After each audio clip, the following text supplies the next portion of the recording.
kali ini kita akan lanjutkan pelajaran tentang frekuensi gen dalam populasi. Apa itu frekuensi gen dalam populasi? Yaitu suatu perbandingan antara gen dengan gen lain di dalam suatu populasi. Artinya, di dalam suatu populasi itu ada beberapa jenis gen, ya, yang berbanding. Itu dia. Menurut tokoh Hardy and Weber, yang menyatakan bahwa keseimbangan frekuensi gen akan selalu sama dari generasi ke generasi.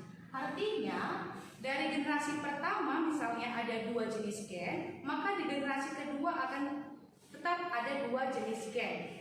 Namun itu akan terjadi jika syarat-syaratnya terpenuhi. Apa syarat-syaratnya? Ada 5 syarat-syaratnya menurut hukum Hardy-Weber.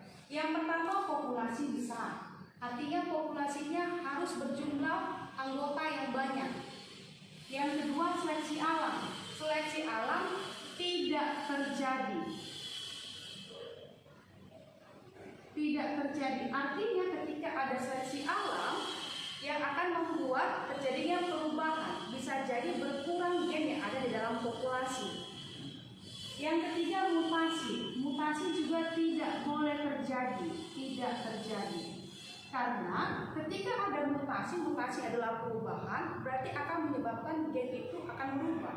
Bisa terjadi penambahan atau pengurangan jenis gen di dalam populasi tersebut. Yang keempat, kawin acak. Kawin acak harus terjadi karena untuk menghasilkan generasi-generasi yang sama dari tiap generasi ke generasi. Ya. Kemudian yang kelima adalah migrasi. Migrasi tidak terjadi.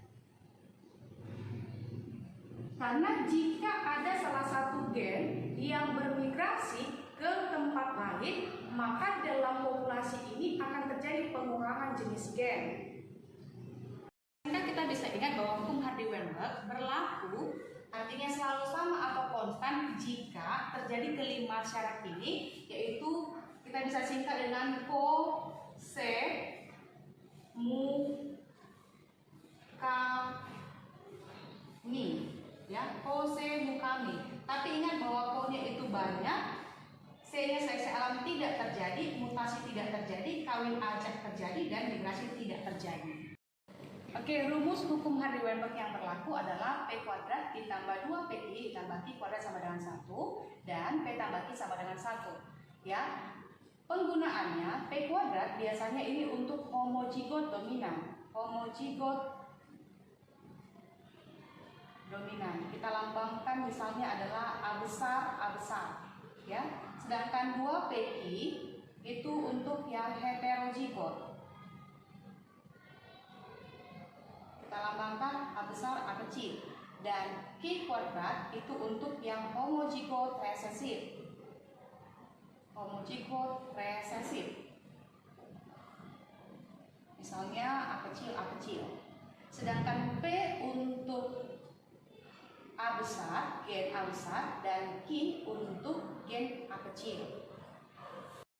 Kita buat contoh soal untuk penggunaan rumus tadi. Misalnya di dalam suatu populasi ada 16% individu yang menunjukkan sifat resesif. Berapakah frekuensi gen dominan di dalam populasi tersebut? Berarti kita buat dulu yang diketahui. Diketahui berarti ada 16% yang resesif.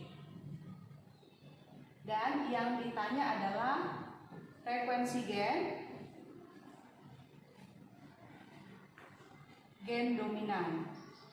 Menjawabnya, di sini diketahui 16% berarti Q kuadrat atau kita asumsikan jadi A kecil sama dengan 16%. 16% atau sama dengan 0,16.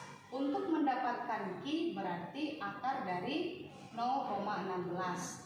Maka hasilnya adalah 0,4. Berarti kita bisa mendapatkan P, karena P tambah Q sama dengan 1, P tambah 0,4 sama dengan 1.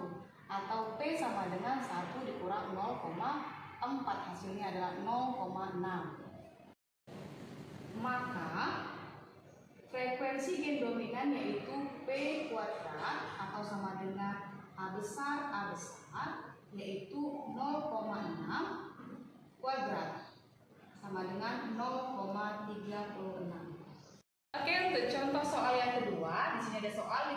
36% wanita di daerah X menderita hemofilia.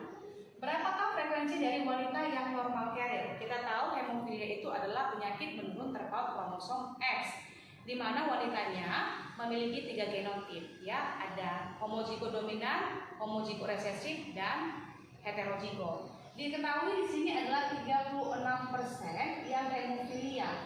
Berarti hemofilianya itu kita asumsikan sebagai Q kuadrat, ya. Yang ditanya adalah wanita yang normal carrier, berarti 2PQ karena heterozigot.